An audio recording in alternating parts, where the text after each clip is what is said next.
전을 찾으신 모든 분들을 환영합니다.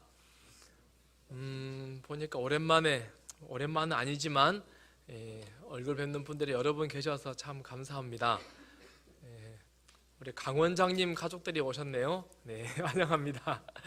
네, 수아랑 같이 또 와서 참 반갑고 좋습니다. 우리 장용기 우리 판사님 함께 또 예배드리게 돼서 감사드립니다. 네, 감사합니다. 우리 시편 찬양하는 모습 보니까 참 감동 있고 좋으시지요. 우리의 간절한 기도이자 또 하나님을 향한 또 고백이라고 생각이 되어집니다. 이 시간에는 지난 시간에 이어서 계속 로마서를 보겠습니다. 로마서 4장을 좀 오늘 살펴보고 싶습니다. 아브라함과 다윗의 믿음이라고 제목을 정했습니다. 성경을 한번 펴보실까요? 로마서 4장 1절부터 3절을 제가 봉독해서 올리겠습니다. 그런즉 육신으로 우리 조상인 아브라함이 무엇을 얻었다 하리요? 만일 아브라함이 행위로서 의롭다 하심을 받았으면 자랑할 것이 있으려니와 하나님 앞에서는 없느니라. 성경이 무엇을 말하느냐?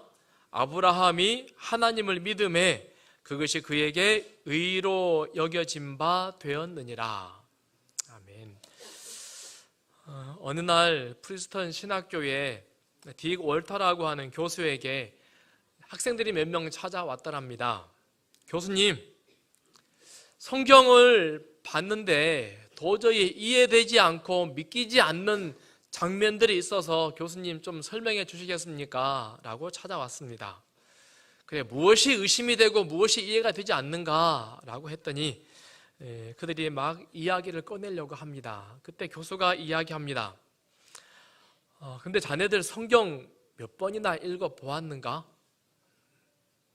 네, 바빠서 잘 못 읽었습니다. 그래, 한 번에 읽어보았는가? 네, 아직 한 번을 다 못 읽었습니다.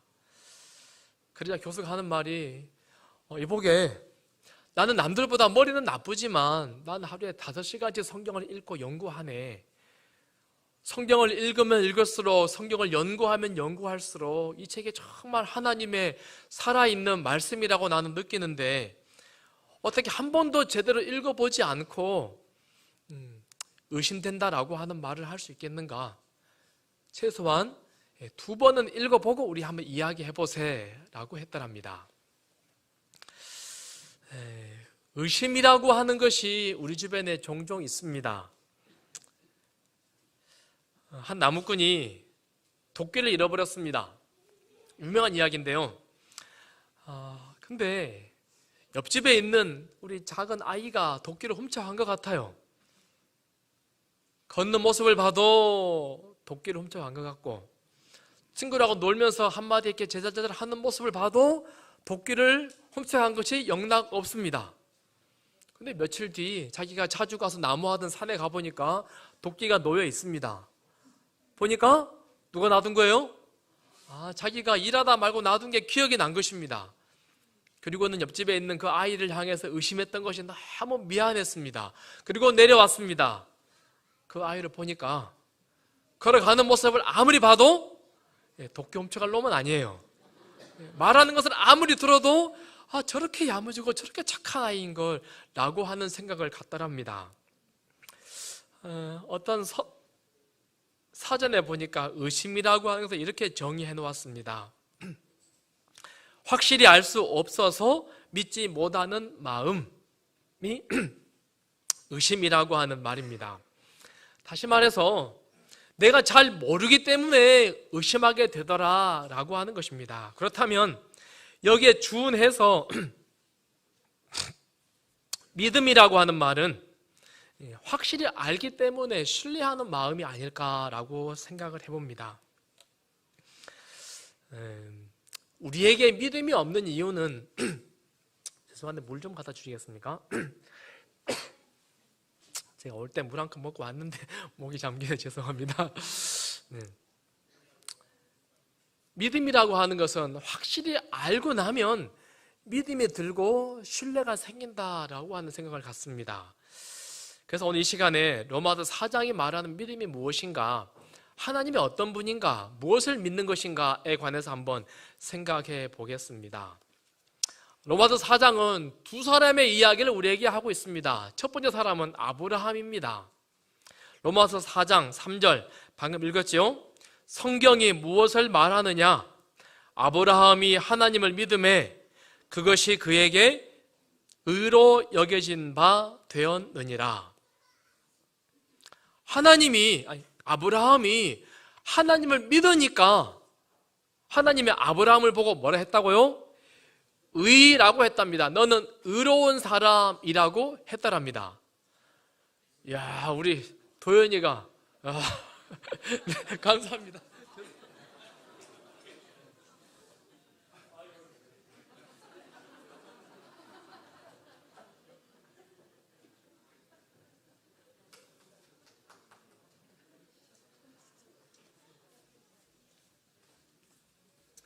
제가 밤에 올라오면서 도연아 오늘 대답 잘해라 그랬거든요.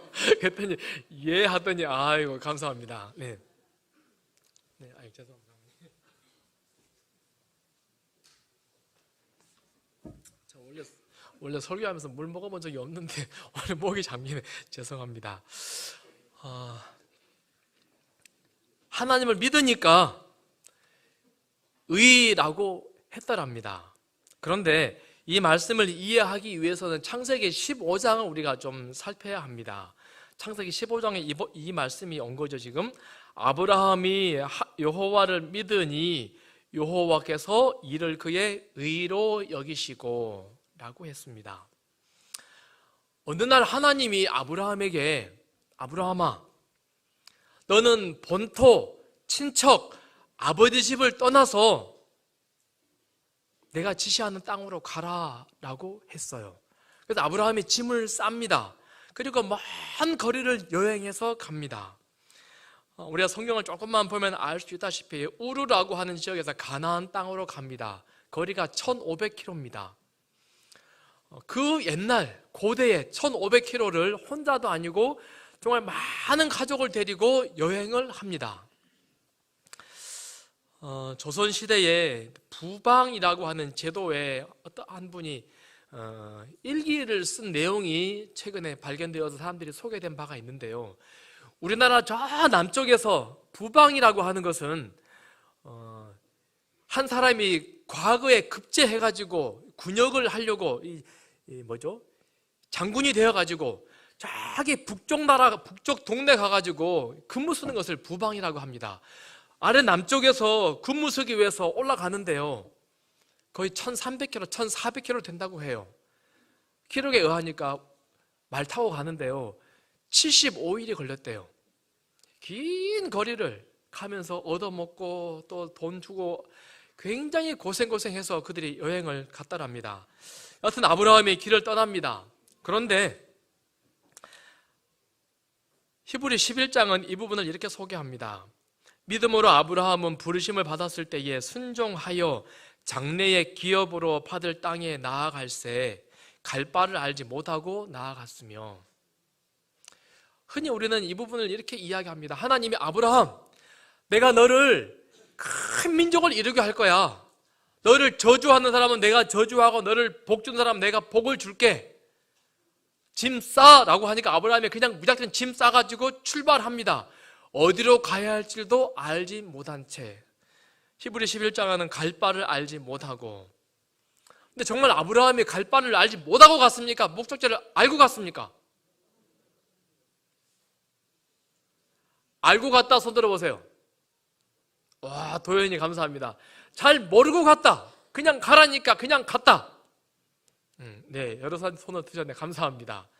그런데 성경 말씀을 가만히 보면 창세기 12장 5절에 이렇게 되어 있어요.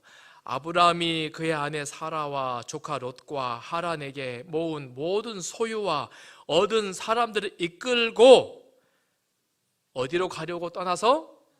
가나안 땅으로 가려고 떠나서 마침내 가나안 땅에 들어갔더라. 그렇습니다.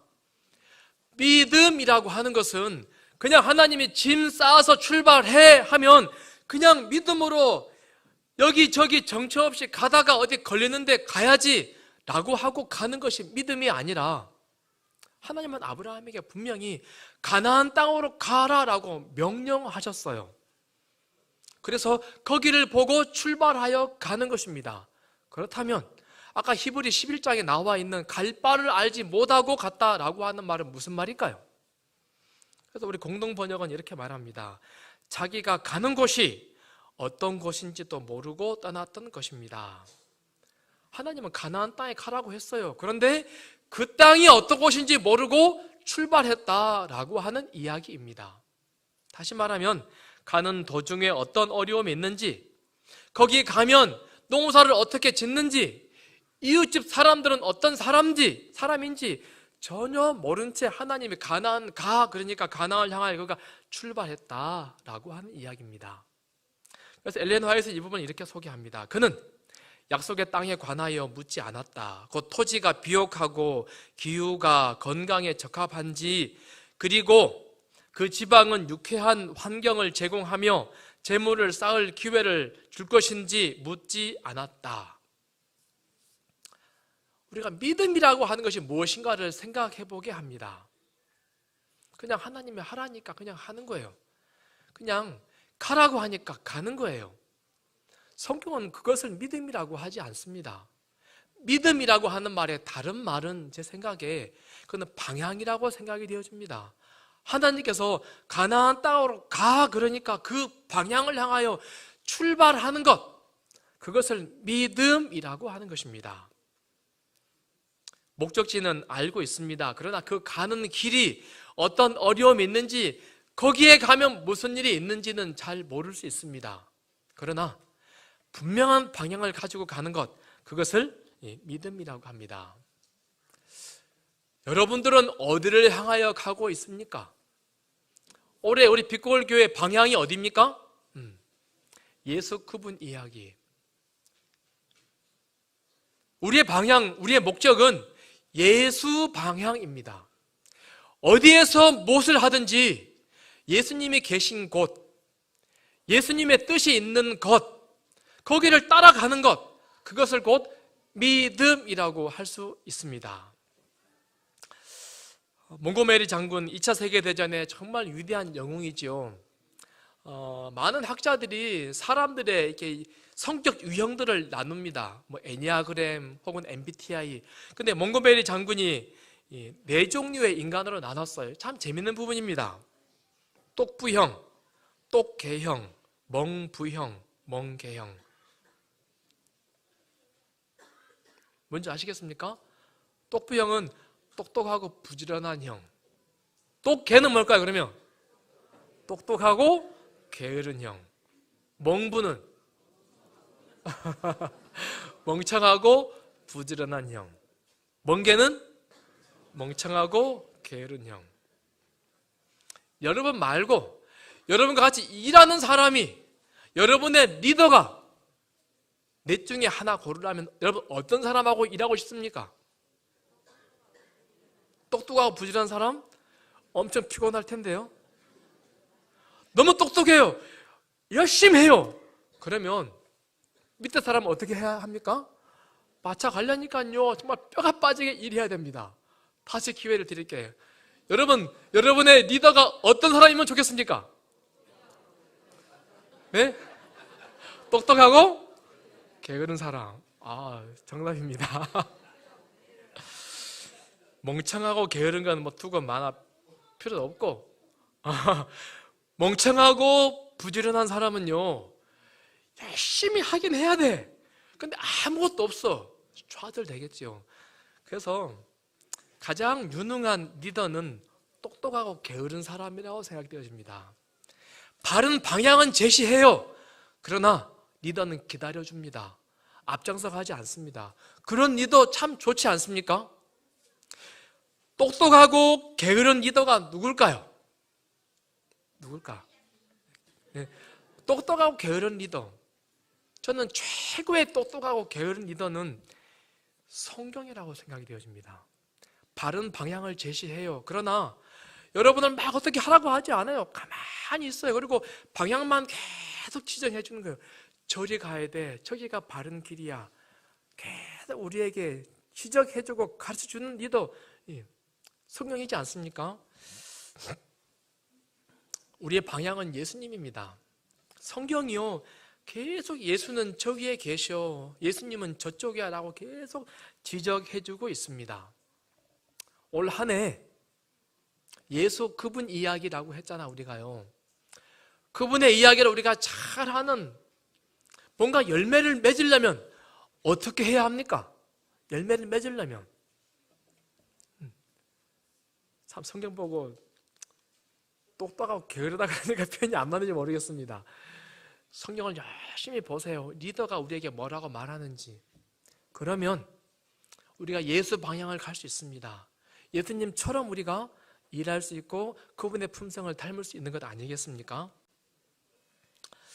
창세기 12장 4절은 말합니다. 이에 아브라함이 여호와의 말씀을 따라갔고 롯도 그와 함께 갔으며 아브라함이 하란을 떠날 때에 75세였더라.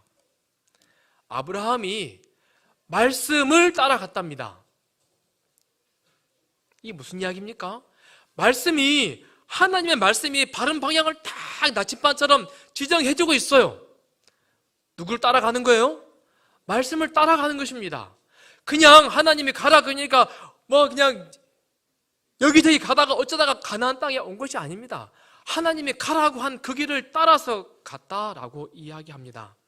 그러나 말씀을 보면, 말씀을 계속 읽으면 우리의 목적지가 뚜렷해지고 선명해지고 분명해지지만, 말씀을 보지 않으면 가나안 땅에 가야 한다라고 하는 생각은 어려운 것이 있을지 모르지만은 금방 믿음이 식어버립니다. 그리고 하나님과 관계가 모호해지고 헷갈리고 모호해지게 되는 것이 우리의 모습이다라고 하는 것입니다. 예수 방향을 알기 위해서 말씀을 잘 따라가는, 말씀은 예수 방향을 가르쳐 줍니다. 말씀을 잘 따라가는 우리 빛고엘 성도들이 되면 참 좋겠습니다. 어느 날, 그런데 창세기 16장에 믿으니까 의로 여겼다라고 하는 말씀은 창세기 15장 이야기입니다. 창세기 16장의 그 다음 사건입니다.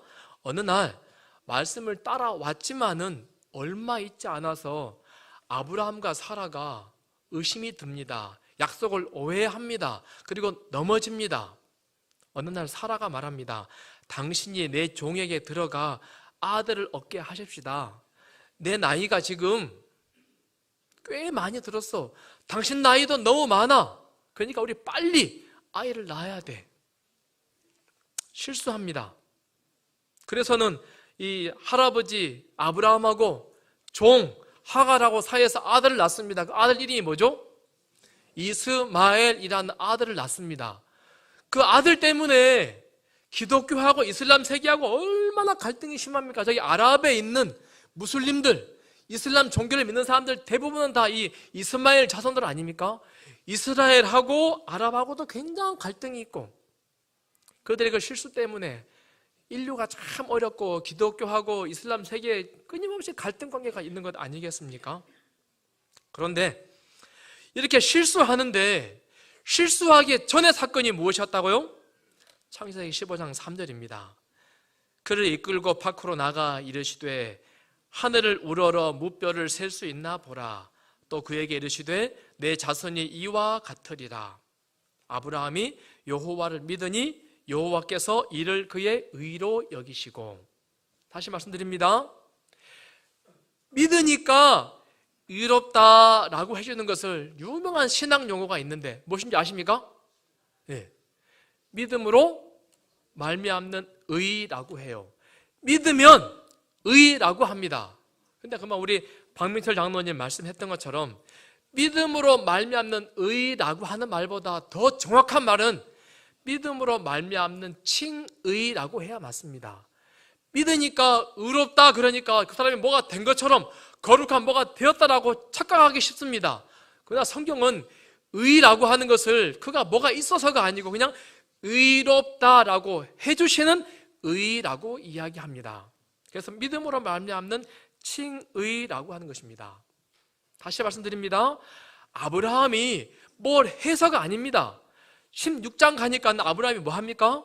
실수하고 넘어지고 오해하고 참 어려움을 당해요. 그러나 그거 알지만은 하나님은 15장에 뭐라 해줘요? 너는 의롭다, 너는 의인이다 라고 해주셔요. 뭐 하니까? 믿으니까 그랬다라고 지금 이야기하는 것입니다. 다시 말씀드립니다. 믿음이라고 하는 것은 무엇을 해서가 아니라 방향이라고 했습니다.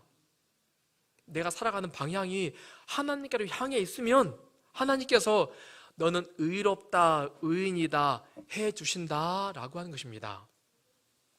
오늘도 우리는 예배하러 왔습니다. 방향이 어디로 향해 있는 것입니까? 네, 하나님께로 향해 왔습니다. 혹시 넘어지고 실수하고 누군가 서운한 관계가 있고 혹시 마음에 죄가 있다 할지라도 우리 마음이 넘어졌지만은 좌절하고 슬퍼하지만은 그러나 하나님께로 마음을 향하면 하나님은 뭐라 해주신다고요? 의롭다라고 해주신대요. 얼마나 감사한지 모르겠습니다. 아브라함이 바로 이어서 넘어지고 실수합니다. 그럼에도 불구하고 하나님은 하나님을 믿으니까 하나님께로 마음을 향하니까 의롭다라고 칭해 주시더랍니다. 그래서 로마서 4장 2절 이렇게 말합니다. 만일 아브라함이 행위로서 의롭다 하심을 받았으면 자랑할 것이 있으려니와 하나님 앞에서는 없느니라. 진리지요? 우리가 하나님 앞에서 의롭다라고 하는 것은 우리가 뭘 해서가 결코 아니다고 성경은 반복해서 말합니다. 단지 그분을 믿으니까, 다르게 말하면 그분에게로 우리의 삶의 방향을 돌리니까 하나님은 의롭다 해주십니다.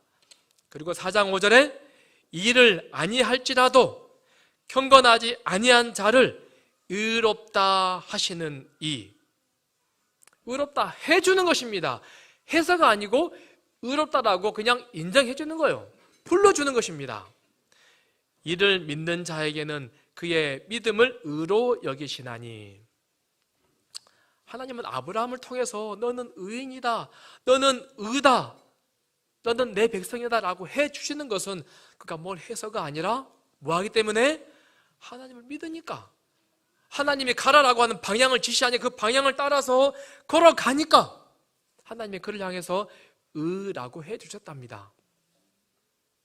우리의 삶의 방향이 항상 하나님께 있어야 합니다. 그래야지 하나님은 우리를 향해서 참 네가 나를 믿으니 방향을 나에게로 트니 혹 넘어진다 할지라도 그러나 너는 의인이구나 라고 해주십니다. 또 한 사람 다윗입니다. 로마서 4장 6절에서 8절 다윗이 말한 바 불법이 사함을 받고 죄가 가려짐을 받는 사람들은 복이 있고 주께서 그 죄를 인정하지 아니하실 사람은 복이 있도다. 성경은 특별히 여기 로마서 4장은 시편 32편의 말씀을 그대로 옮겨왔습니다. 다윗이라는 사람은 정말 하나님의 거룩하게 기름 부음을 받은 정말 거룩한 누구나 존경하는 왕이었습니다. 그런데 어느 날 왕궁에 있는데 저기 어느 집에서 한 여인이 목욕하는 걸 봤습니다. 눈이 돌아갔습니다. 그 여자를 자기 왕궁으로 데리고 와서 음란한 못된 짓을 했습니다. 그리고 너 누구 집 아내인가 봤더니 자기 정말 사랑하는 부하의 아내인 것을 확인하게 됩니다. 그 부하를 어떻게 합니까? 결국에 죽여버렸어요. 가정을 파괴합니다. 그리고 그 여인을 데려와서 자기 아내로 삼습니다. 어떻게? 하나님의 그렇게 존경받는 사람이 그런 일을 할 수 있습니까? 아무도 모를 줄 알았습니다. 그런데 어느 날 모든 것을 아시는 하나님께서 너 왜 그랬어? 모든 사람들이 알도록 죄를 지적했습니다. 들통났습니다. 그 순간 그가 얼마나 창피하고 얼마나 부끄럽고 얼마나 비참했는지 우리가 상상해 볼 수 있습니다. 너무너무 부끄러웠습니다. 쾌락 속에 살 때에는 죄가 죄인지 몰라요. 이기심 속에 살 때에는 자기가 처해 있는 그 상황이 얼마나 큰 죄인지 몰라요. 그러나 자기가 죄를 깨닫는 순간 그것이 너무너무 부끄럽고 너무너무 심각한 것입니다. 우리는 이런 것을 죄책감이라고 하죠. 다윗이 죄책감이 정말 홍수처럼 확 밀려왔습니다. 그 말할 수 없는 고통, 아픔, 좌절감, 고개를 들 수 없는 상황이 되었습니다. 우리 뉴스에 보면 이런 기사들이 종종 실립니다. 친형 살해한 동생 13년 만에 자수. 무엇 때문에? 죄책감 때문에. 한 사람이 죽었어요. 아무리 봐도 누군가가 죽였어요. 근데 범인을 찾지 못해요. 오래오래 수사하다가 포기하고 미제 사건으로 돌아갔습니다. 13년 만에 동생이 와가지고 제가 우리 형 죽였습니다. 옵니다. 왜 자수합니까? 이 사람이 지금 두 다리를 뻗고 단 하루도 잠을 잘 수 없는 것입니다. 그 죄책감, 아무도 뭐라 하지 않아도 마음에 이루 말할 수 없는 그 아픔이, 그 괴로움이 자기를 괴롭히는 것입니다. 차라리 죄값을 정당하게 치르고 말자 하고 자수했더라는 것 아니겠습니까? 반대의 이런 경우도 있습니다.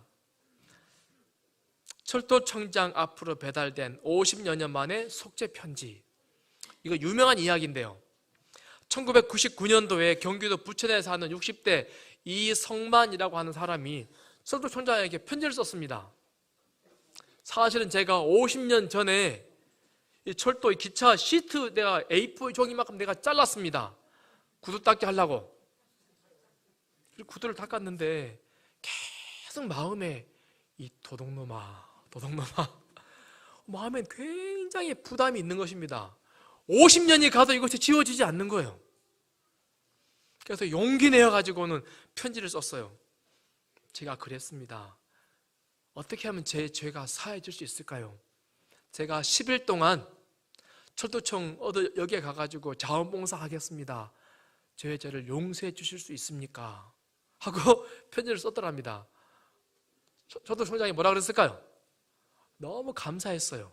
그래서는 철도청 100주년 기념 음반하고 그 다음에 당신의 죄를 사하겠습니다 보내면서 조건이 말한 대로 열흘 동안 여기에 가가지고 열심히 봉사활동 하십시오 그랬어요.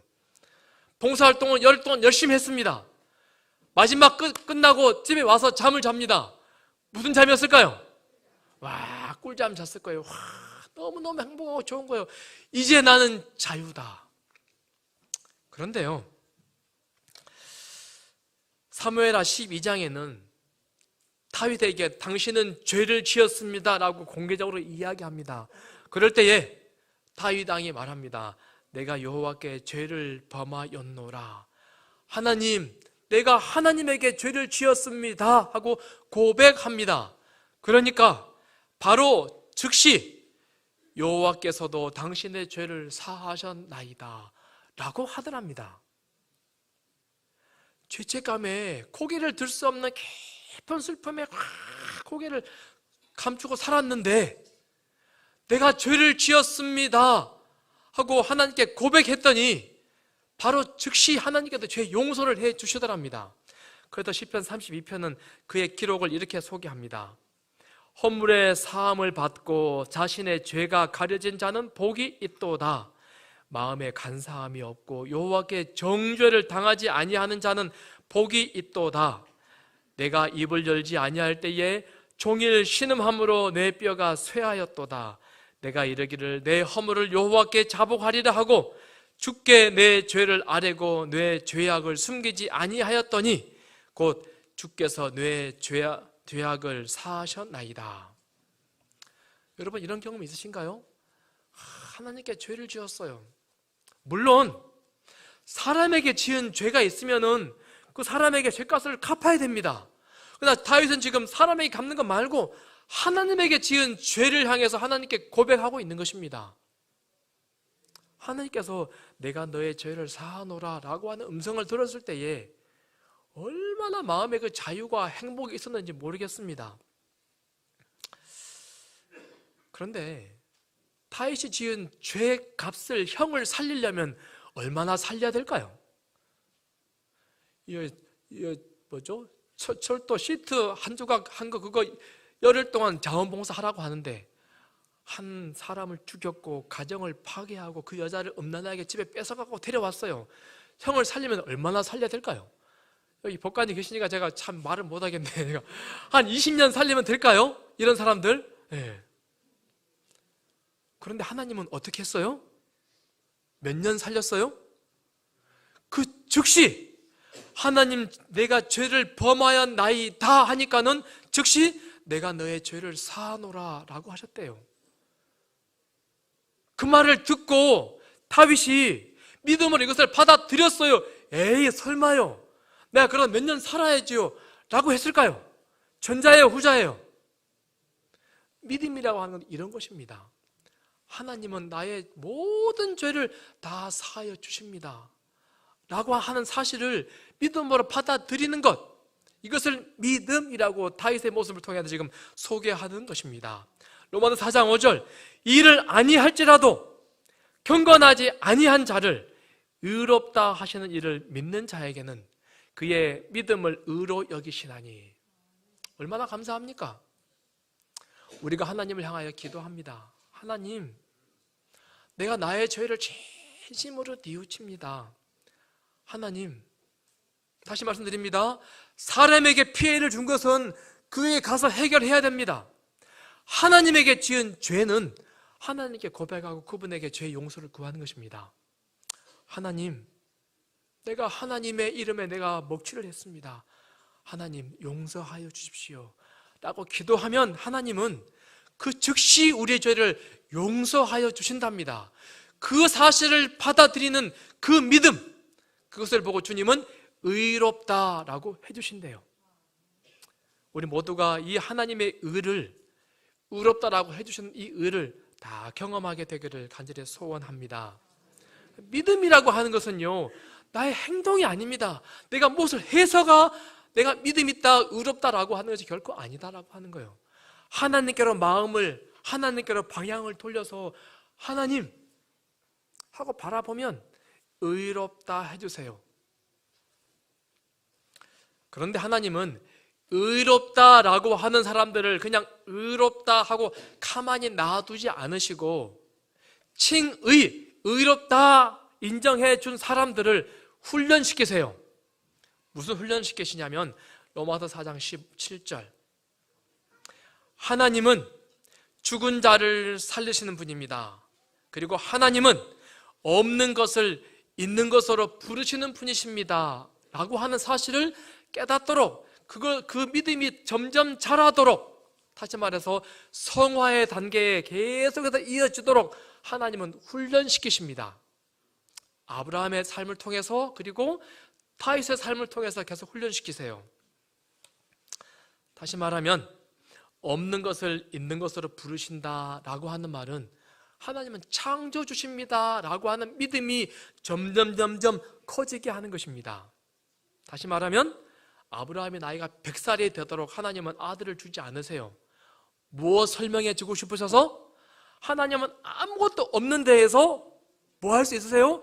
생명을 만들고 생명을 너에게 줄 수 있다라고 하는 사실을 가르쳐 주시고자 100살이 되도록 자녀를 주지 않으세요. 그리고는 아브라함하고 아내 사라하고 남자 역할을, 여자 역할을 아무것도 할 수 없는 상황이 될 때까지 가만히 내뒀다가 하나님, 이제 난 못합니다, 창조주 하나님만이 할 수 있습니다 라고 고백할 때 하나님의 아들을 주세요. 뭘 가르쳤다고요? 하나님은 창조주십니다 라고 하는 사실을 가르치게 하는 것입니다. 우리 욥의 이야기 보면은 우리가 참 감동스럽습니다. 욥이 큰 고난을 당했습니다. 큰 시련 가운데 그가 너무너무 괴롭습니다. 친구들이 와가지고 위로한다고 왔는데 말싸움만 합니다. 아무 문제가 해결되지 않습니다. 그러다가 드디어 하나님이 오셨습니다. 욥기 38장 4절, 내가 땅에 기초를 놓을 때에 내가 어디 있었느냐? 내가 깨달아 알았거든 말할지니라 라고 하면서 창조주 하나님이 우리 하나님이라고 하는 사실을 욥에게 계속 설명시켜 줍니다. 욥, 내가 하늘의 별들을 만들고 하늘의 별들이 다니는 길을 만들 때 너 어디 있었지?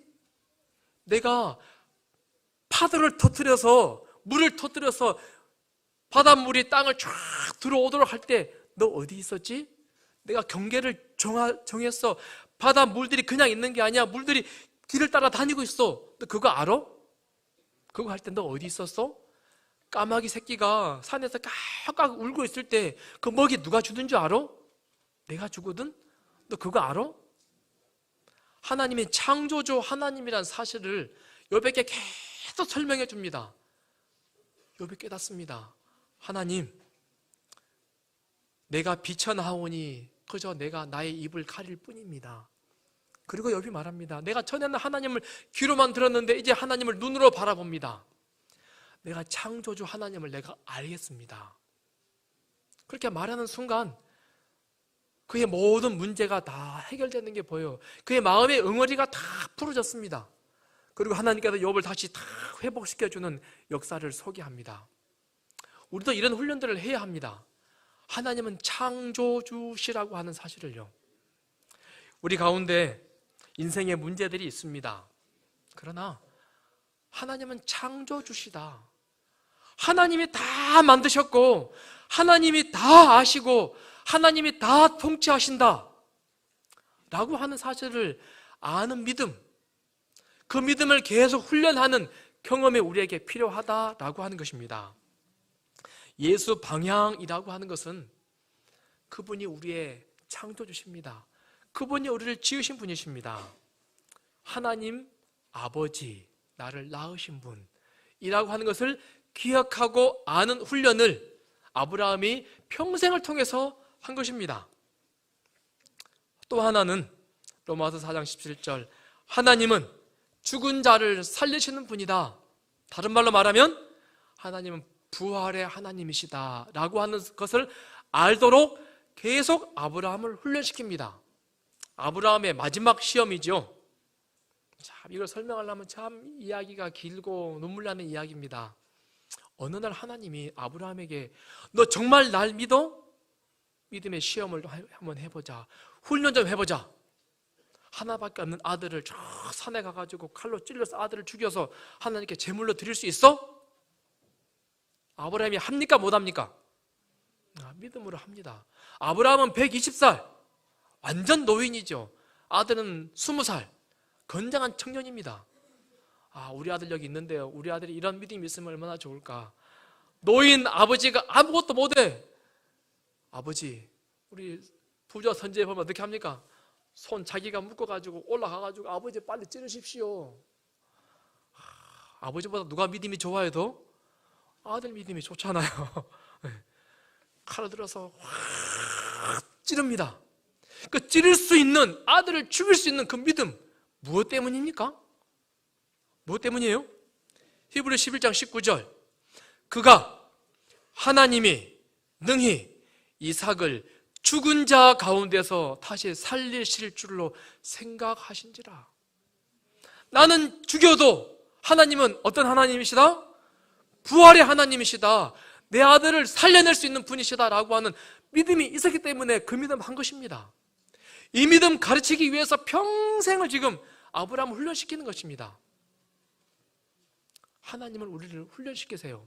너는 의롭다. 하나님께 마음을 향하면.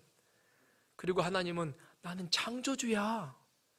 나는 부활시킬 수 있는 능력의 하나님이야. 계속 우리에게 가르쳐 주십니다. 우리 빛고울 성도들 중에 깊은 인생의 수렁 가운데 빠져서 허우적거리시고 정말 힘든 인생을 살아가는 성도들이 있습니까? 1등만 알아주는 세상에서 1등 하지 못해서 낭망하고 넘어져서 혹 괴로워하는 성도들이 있습니까?